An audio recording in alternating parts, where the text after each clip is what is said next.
한국불교 금강선언 총재 화란 스님과 함께 알기 쉬운 불교 이야기에 대해 배웁니다. 오늘부터 5, 6일 동안에는 그동안 우리 불교 교단에 기강이 되는 계율이 생기게 된 연유에 대해서 말씀을 드리겠습니다. 특히 석가족이 출가한 이후로 우리 불교 교단의 기강이 많이 해이해지고 뿐만 아니라 석가족 출가 이후부터 이상스럽게 흉년이 들고 비가 많이 오고 이렇게 해가지고서 참 여러 가지 애로가 많아집니다. 그래서 석가족과 직접 연관된 것은 아니지만은 하여간 그때 당시 상황으로서는 상당히 어려운 점이 있어가지고 몇 가지 계율이 생기게 되기 때문에 오늘부터 그 계율이 생기게 된 연유를 구체적으로 말씀을 드려서 배경을 설명해 드리도록 하겠습니다. 부처님께서 성도하신 뒤 12년 갑자기 큰 흉년이 닥쳐왔습니다. 농사를 짓고 장사를 하는 사람도 먹고 살기가 어려워졌는데 하물며 그들을 의지해서 사는 걸사 비구야 말할 것 있겠습니까? 그때 수디나가 생각했습니다. 우리 집은 큰 부자인데 내가 독자 아들로서 출가하였기 때문에 그 재산 그대로 보호하고 있으리라. 그때 마침 몇 사람의 도반들이 말했어요. 수디나 스님, 특건대 아버지는 돌아가시고 어머니와 부인께서 사바티를 떠나서 베라냐 마을에 와 있다는 말을 들었습니다. 여러 사람을 위해서 옛 고향을 한번 찾아보는 것이 어떻겠습니까? 좋습니다. 그래서 360여 명의 도반들과 함께 베라냐에 나타났습니다. 어머니와 부인은 정말로 즐거웠습니다. 세상에 새로 태어난 것과 같은 그런 기분이 났습니다. 사실은 아버지께서 부처님을 존경하고 좋아하시기 때문에 종종 부처님을 집으로 초대해서 공양 대접을 한 일이 있습니다. 그러나 수디나는 그 부처님의 위대한 모습과 밝고 밝은 그 마음씨 또 거기에 따라다니는 모든 치성인들 부처님 제자들을 보고 나도 저렇게 출가해서 도를 깨친서 성불을 했으면 좋겠다 이런 생각을 갖게 됐어요. 그래서 아버지에게 사루었습니다. 아버님, 내가 결혼한 지는 얼마 되지 않았지만은 아버님이 좋아하시고 또 저도 보기에 그렇게 훌륭한 스승으로 보일 수가 없습니다.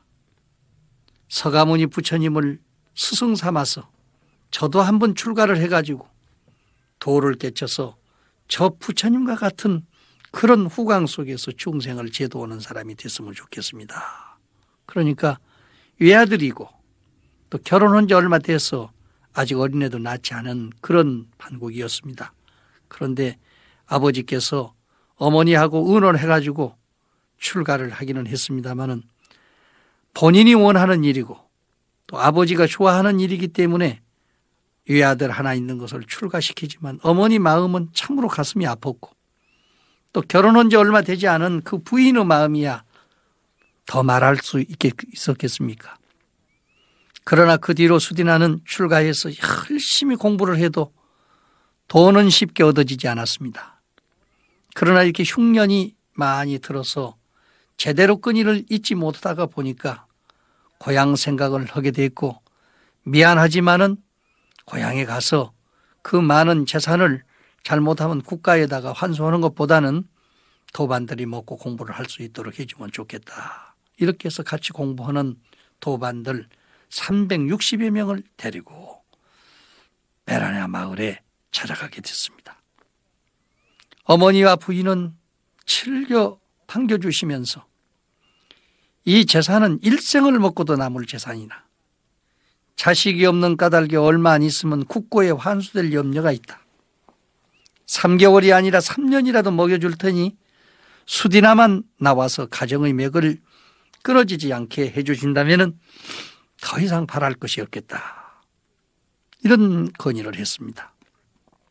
사실 360여 명의 스님들이 와서 공양 대접을 받고 안락한 평화로운 생활을 유지하는데 사람 하나 정도야 희생시켜서 안 되겠느냐.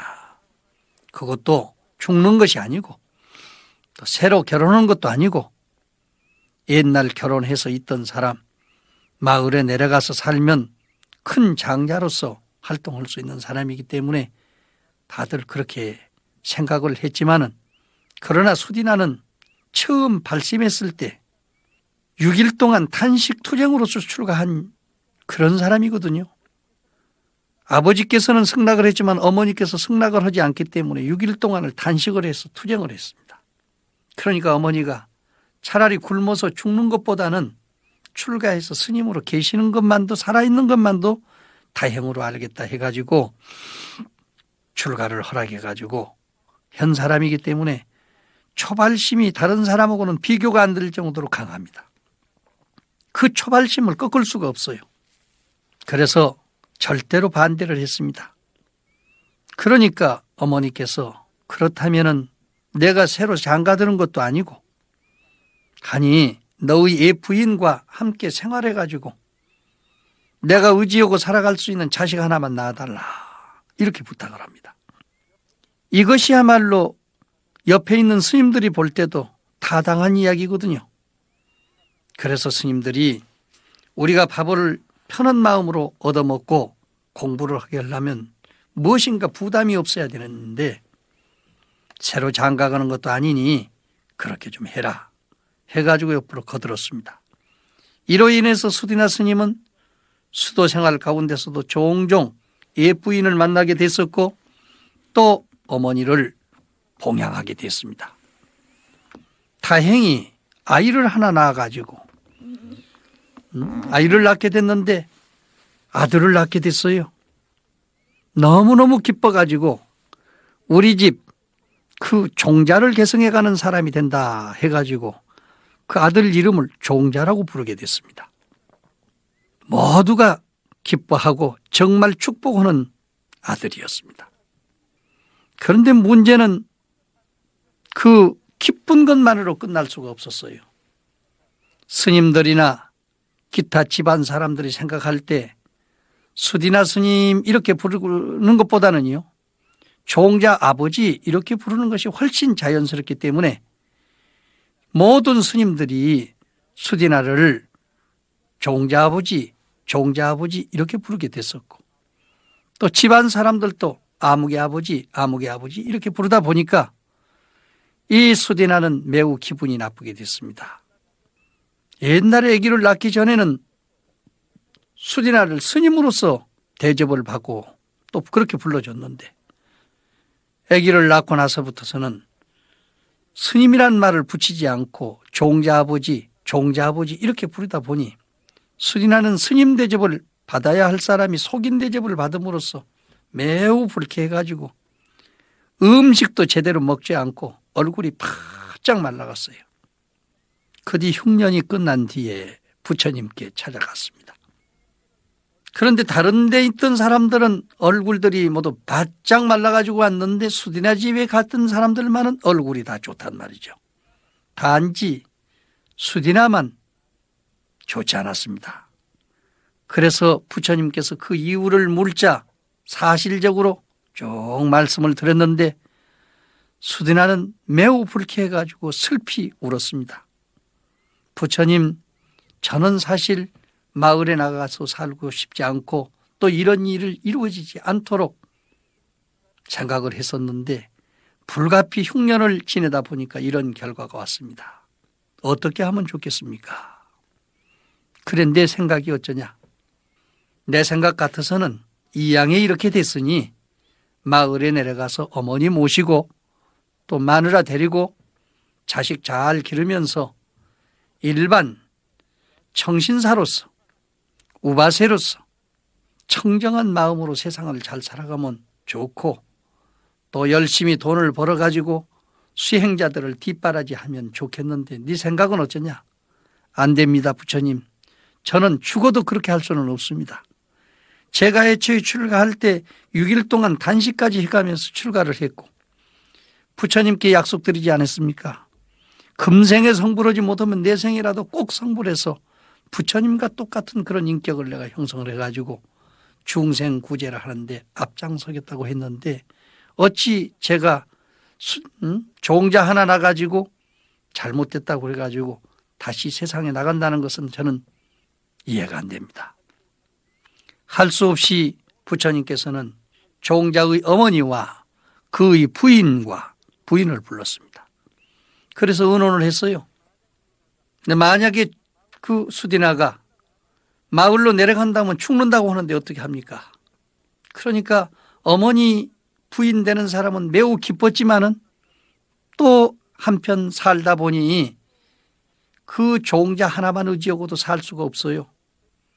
또 부처님 입장으로 볼 때는 부처님의 부인 되시는 분이라든지 어머니 되시는 분이라든지 사촌 육촌 되는 많은 분들이 출가해서 비구니 교단을 형성하고 있으니까 부처님 저희들도 출가해서 비구니가 돼가지고 우리 수디나 스님께서 원하는 대로 공부 열심히 해가지고 함께 해탈을 넣는 사람이 되도록 하겠습니다.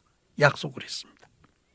그래서 할 수 없이 어머니도 출가하시고 부인도 출가하고 종자도 출가하고 또 수디나도 마침내 거의 이제 걸림없이 출가를 해서 공부를 하게 됐습니다.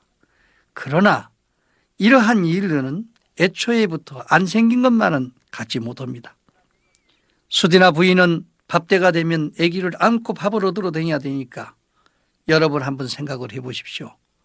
삭발 염의하신 비구니 스님이 어린아이를 안고 다니면서 걸사형을 한다고 하는 것이 이해가 되겠습니까?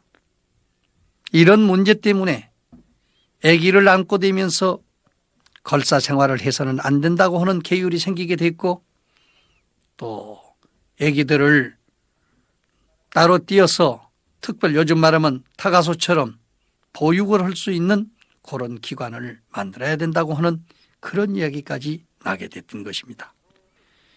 바로 이 계율은 새로 결혼을 한 것도 아니고 또 그 모든 여건으로 볼 때 친구들을 구제하기 위한 수단이요 방법이었지만은 양심의 가책이 되는 이성교제는 그것이 아무리 좋은 일을 위한 것이라 할지라도 차라리 않는 것만 갖지 못하다 하는 그런 생각을 가지고 부처님께서는 계율을 제정을 하십니다. 범부정행 수음욕법계, 부정한 행에 의해서 행을 범해가지고 음욕을 받는 것은 우리 교단 단체 생활 가운데서는 절대로 어긋나는 일이다. 깨끗이 못한 마음으로 음욕을 범하면 안 된다. 이런 이야기죠.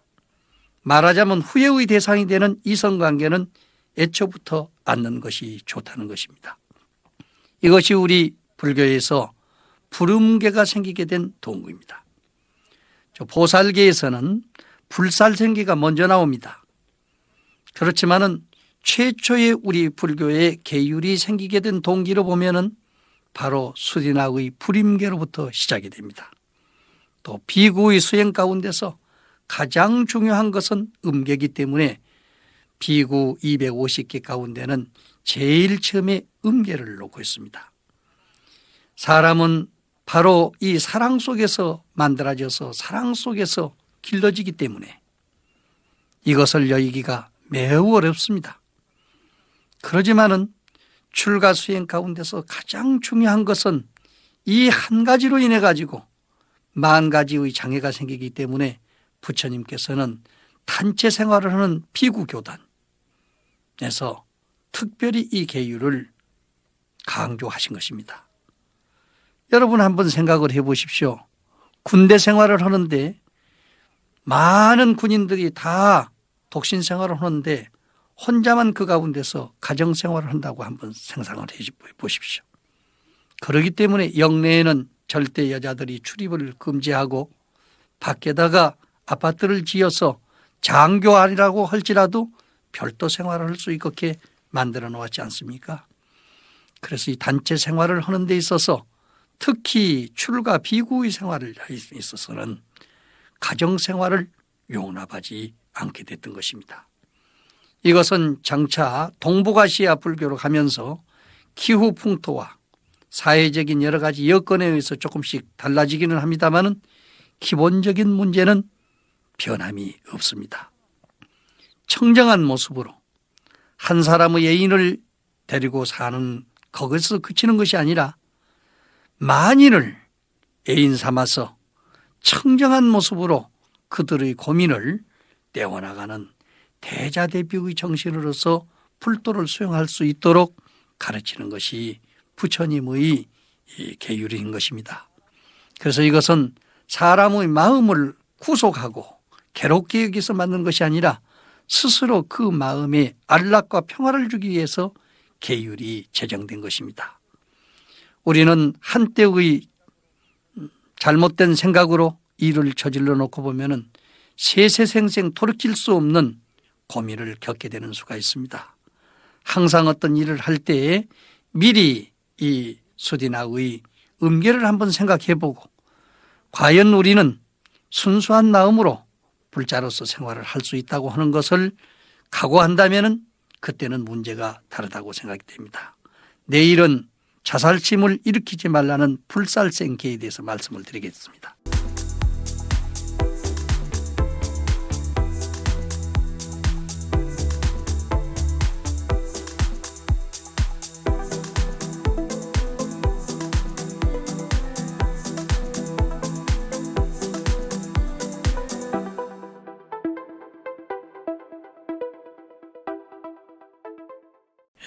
우리 불교에서 살생을 금지하는 계율이 나와 있는데 그 계율이 어떻게 해서 만들어졌느냐 하는 문제에 대해서 말씀드리도록 하겠습니다. 식구가 많으면 별별 사람이 다 생기게 되는 것이지만은 부처님을 항상 따라다니는 사람이 1250명이라 해도 그 주위 사람들하고 오면 건 3000명씩이 같이 자리를 하게 되는데 그 가운데 병든 사람도 적지 않았습니다. 그래서 그 병든 사람들을 위해서 별도로 박구공원이라는 공원에다가 수용을 하게 하고 신도들로 하여금 음식을 나르고 약도 수용을 해서 환자들에게는 하루에 2떼고 3떼고 먹을 수 있는 데까지 먹고 약도 데려서 먹게 하고 또 옷도 별도로 수용하도록 하고 조금 나은 수용을 할 수 있도록 부처님께서 편의를 제공했습니다. 그런데 그 가운데 소위 한 비구가 장이 나빠가지고 음식만 먹으면 혈변을 보고 배가 아파요. 견디지를 못합니다. 나이가 70이 넘고 그래서 그분이 스스로 생각을 합니다. 나이 70이 넘도록 살 만큼도 살았는데 살아봤자 별것 없다. 신도들이 신세만 지고 이렇게 고생하고 사는 것보다는 차라리 죽는 것이 좋지 않겠는가. 또 부처님께서 늘 말씀하시기를 이 몸은 버리더라도 새로운 몸을 받을 수 있다고 했기 때문에 이제 이 몸을 버리고 새 몸을 받도록 노력하는 것이 좋겠다. 이런 생각을 하고 주머니 칼을 내가지고 잘 갈아가지고 가슴을 찔렀습니다. 자살을 기도한 것이죠. 그런데 모진 것이 목숨이라 상처만 나고 죽지를 못해요. 2번, 3번 자살을 기도했지만은 번번이 실패합니다. 그래서 오히려 가슴을 찌르지 않았을 때보다도 더 다른 고통까지 생기게 됐어요. 이렇게 고민하고 있을 때 마침 미가란제라고 한문으로서는 녹장비구라고 그럽니다. 사실은 이분은 스님이라고 하는 보다는 스님들을 의지해서 사는 불쌍한 사람이지요. 저 원래는 사냥을 하고 지내져 있는 사람인데 스님들이 불쌍하다고 승복을 주니까 그것을 입고 다니면서 스님들이 잡수다 남은 음식이 있으면 그걸 얻어먹고 생활을 연명해가는 그런 사람입니다. 그러나 사람은 상당히 순진하기는 해도 좀 미루는 점이 있어요. 지나가다가 들렸습니다. 자, 병든 스님께서 사정을 합니다. 미가란제여, 부처님께서 죽고 나면 다시 몸을 받는다고 했으니 새 몸을 받아 공부하고자 한다. 나 좀 죽여달라. 그러니까 미가란제는 겁이 나가지고 사람이 사람을 어떻게 죽여? 안 될 이야기다. 근데 이 스님은 정정당당하게 바르게 말씀합니다. 종교라고 하는 것이 뭐냐? 고통이 있는 자에게 고통을 없애주고 소망이 있는 자에게 소망을 성취시켜주는 것이 이것이 종교가 아니냐. 나는 지금 고통 속에 빠져 있어. 이 고통을 좀 없애게 달라. 그리고 이 몸을 벗어버리고 새로운 건강한 몸을 얻어서 새 출발을 하고 싶은 것이 나의 소망이다. 내 소망을 좀 성취시켜 달라. 그 말을 듣고 보니요, 그럴듯해가지고 그냥 칼을 주는 대로 찔러서 죽였습니다. 그런데 죽을 때 얼마나 몸부림을 치고 죽었던지요. 불쌍하기도 하고 또 자책심도 일어나서 박구 강변에 가서 그 칼을 씻으면서 홀로 중얼거립니다. 내가 미친놈이지. 죽여달라고 한다고 사람을 죽여? 내가 정말로 미친놈이다 하면서 칼을 씻고 있는데, 그런데 그 옆에서 보고 듣고 있던 다른 병든 비구 스님들이 손뼉을 치면서 미가란지야말로 훌륭한 일을 했다. 정말로 잘했다. 고통이 있는 자에게 고통을 없애줬으니 진실로 잘한 일이 아니냐. 희망에 있는 자에게 희망을 얻게 해줬으니 이 또한 잘한 일이 아니냐. 부처님께서도 반드시 죽으면 다시 태어난다 했으니까 이제 그 스님은 좋은 곳에 가서 태어나서 다시 환생해가지고 스님 노릇을 잘할 것이다. 이렇게 생각하고 자기들도 죽여달라고 했습니다. 어떤 사람은요, 내가 입고 있는 옷도 주고 가지고 먹고 있는 바리떼도 주고 또 물을 걸러먹는 농랑도 주고 가지고 다니는 법장도 주면서 죽여달라고 사정을 했어요. 이 가련한 중생이 그 모습을 보고 나야말로 옳은 일을 했구나. 정말로 훌륭한 일을 했구나. 스스로 판단하고 자그만치 일주일 사이에 18명이나 죽였습니다. 어떤 경전에 보면은 석 달 동안 64명을 죽였다고 하는 데도 있기는 합니다만은 하여간 이렇게 많은 사람을 죽였어요. 그래서 공원 전체가 송장 더미로 변해가고 시체 썩는 냄새가 코를 찔렀습니다. 약과 공약물을 가지고 온 신도들이 이를 발견하고 부처님께 고하니 부처님께서는 미가란제를 불렀습니다. 미가란제는 그동안에 사람 죽이고 얻었던 물건들을 잔뜩 짊어지고 가서 부처님한테 부려놓고, 부처님, 나는 이렇게 훌륭한 일을 했습니다. 소망이 있는 자에게 소망을 성취시켜주고 고통이 있는 자에게 고통을 없애줬으니 나야말로 잘한 일이 아닙니까? 부처님께서는 깜짝 놀라시면서 야, 이 미련한 사람아, 죽는다고 다 누구나 사람으로 태어날 수 있는 줄 아느냐? 사람으로 태어날 수 있는 업을 지어야 사람으로 태어나는 것이지, 업은 짓지 않고 전생의 업도 이기지 못해서 고생하는 사람에게 또 새로운 업을 지어주면 어떻게 될 거야? 설사 그런 마음의 자세를 가지고 태어난 사람은 어머니 뱃속에서 태어나면서부터 배 안에 병신이 돼. 공부는 어떻게 하겠느냐? 그 이야기를 듣고 보니까 잘못된 것 같아요.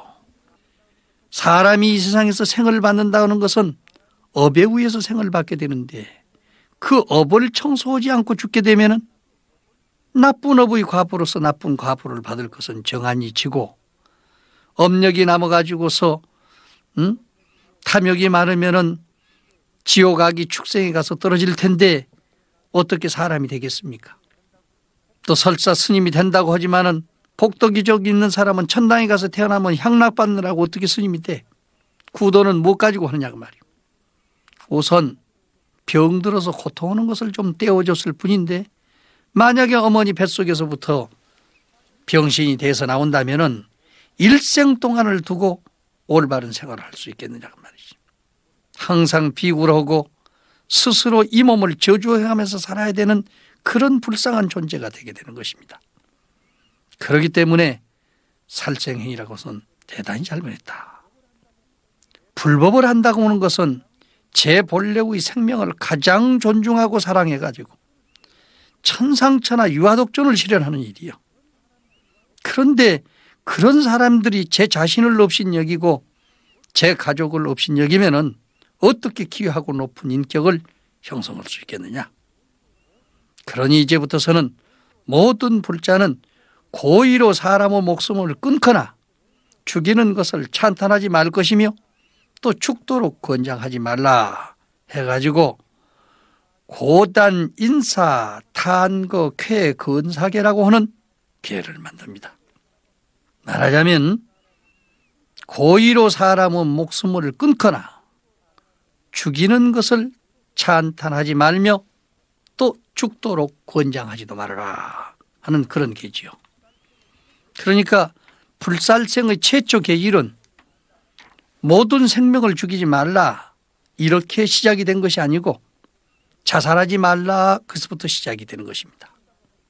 자기를 죽인다고 하는 것은 결국에는 가족을 죽이는 일이 되고 가족을 죽이는 일은 것은 일체 중생을 죽이는 일하고 똑같이 돼요.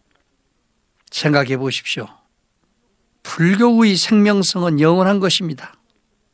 영원한 생명 속에서 잠깐 헛개비 같은 이 몸을 받아가지고 일생 동안 부려먹고 다니는데 이 힘들게 시키는 대로 일만 하고 다니는 이 몸뚱아리를 잘 먹여주고 입혀주고 보호는 하지 못할 망정 조금 아프다고 그래서 죽여요?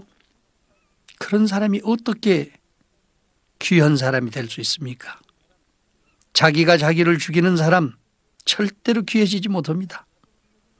자기가 자기 가정을 없인 여기는 사람 그 가정이 잘 될 수 없습니다.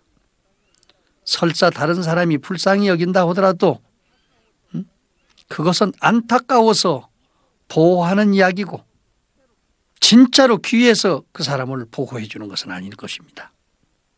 그래서 우리는 설사 죽게 되는 한이 있더라도 그 죽음을 스스로 자연스럽게 받아들일 수 있는 마음의 자세를 갖춰야지 절대로 그냥 돼서는 안 됩니다. 저도 그런 사람을 보았습니다.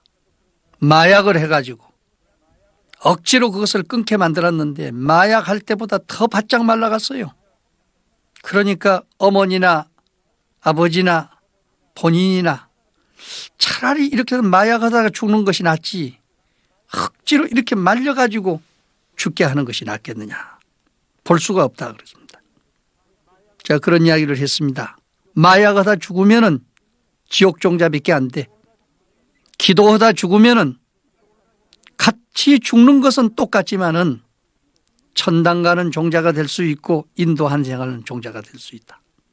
마음의 자세가 다르기 때문에 어떤 약품이나 타살적인 이런 마음에 의해 가지고서 이 생명을 보존하지 못하고 함부로 죽이는 그런 사람은 우선 이 생명 자체가 죽어가는 물건들 자체가 죽어가면서도 저주를 하게 돼 있어. 다음 생에 건강한 몸을 가질 수가 없습니다. 죽어가는 그 순간까지라도 고마운 마음으로 가야 됩니다. 저희 집안에서 어떤 분이 암에 걸려가지고 죽게 됐어요. 살 수 없을까요? 저는 다른 종교를 믿고 있는데 갑자기 불교로서 개종을 할 수 없지만은 무슨 비법이 없을까요? 그래서 어차피 죽게 됐다면은 마음을 건전하게 가져라. 그동안에 균을 죽이기 위해서 그 독혼약을 수없이 먹고 주사를 맞고 별짓을 다 했는데 죽게 되는 그 날까지라도 억지로 그렇게 저주하는 마음으로 살지 말고 좋은 보약 한번 지어서 그 뜯어먹고 싶은 균에게라도 잘 먹고 잘 가라고 좀 축원해 주면서 죽을 수 있는 마음의 자세를 갖도록 해라. 한 생각 나버리니까요. 20일밖에 못 사는 사람이라고 한 사람이 2년 8개월을 살다 갔습니다. 즐거운 마음으로 건강한 모습으로 병원에서도 놀랐습니다. 근데 그 마음이 그렇게 건강이 회복된 이유가 어디냐? 병원 속에 그대로 들어있는데 마음은 건전하단 말이죠. 한 생각 나버리면 즐거워요. 병 들어서 고통 들어있는데 아이고 죽겠다 아이고 죽겠다 했으면은 죽게 된 몸도 무거운데 아이고 소리까지 더 합하면 더 무거워집니다. 그러니까 도인들은 병 들었을 때 공부하는 겁니다. 이 세상 모든 중생들이 몸이 있으면 병들게 돼 있구나. 병 들었을 때 어떻게 하면은 이 마음을 편안하게 해주고 이 몸을 좀 즐겁게 해주고 하루를 살다 가더라도 즐거운 마음으로 지탱을 하다 가야지. 이런 마음의 자세를 가지고 공부를 하면 됩니다. 쓸데없는 생각하는 사이에 염불 하고 경전을 짓고 정진하면 마음이 즐거워지거든요. 즐거워지면은 잘못된 것은 스스로 깨우쳐서 균들이 죽어 없어지게 되는 것이고 즐거운 균들이 생겨서 평화와 안락을 얻게 되는 건강을 회복할 수 있게 되는 것입니다. 죽고 사는 것은 몸뚱아리가 죽고 사는 데서 이루어지는 것이 아닙니다. 한 생각 일어나면 생이요, 한 생각 쓰러지면 곧 죽음이어요. 문제는 생사심입니다. 우리에게 생사심만 없다면 언제든지 우리는 이 몸을 가지고 무한한 방생 생활을 할 수가 있습니다. 우리는 내 몸은 저주하면서 물고기 방생을 해가면서 수명을 연장하고 건강하기를 바라는 사람들이 있습니다. 그러나 물고기 방생도 좋지만은 또 다른 여러 가지 방생도 좋지만은 내 몸을 좀 방생하고 내 마음을 즐겁게 살릴 수 있는 마음의 자세를 가질 때 건강을 얻을 수 있고 행복을 얻을 수 있습니다. 만날 화를 내고 불안 초조한 마음에서 살면은 같이 사는 식구들까지도 전부가 불안 초조하게 됩니다. 이양에 인연 닿아서 같이 사는 마당에 좀 즐겁게 살다 갈 수 있도록 평화롭게 살다 갈 수 있도록 잘 보살피고 보호해서 불자된 보람이 그 가운데서 나타날 수 있도록 괴팍 부리지 않고 인생을 잘 회양한다면은 불교 믿는 보람이 그 가운데 나타나지 않겠습니까? 아무쪼록 자살심 일으키지 말고 즐거운 마음으로 세상을 살다 갑시다. 내일은 이제 주지 않는 물건을 갖지 말라는 불투도에 대한 말씀을 드리도록 하겠습니다.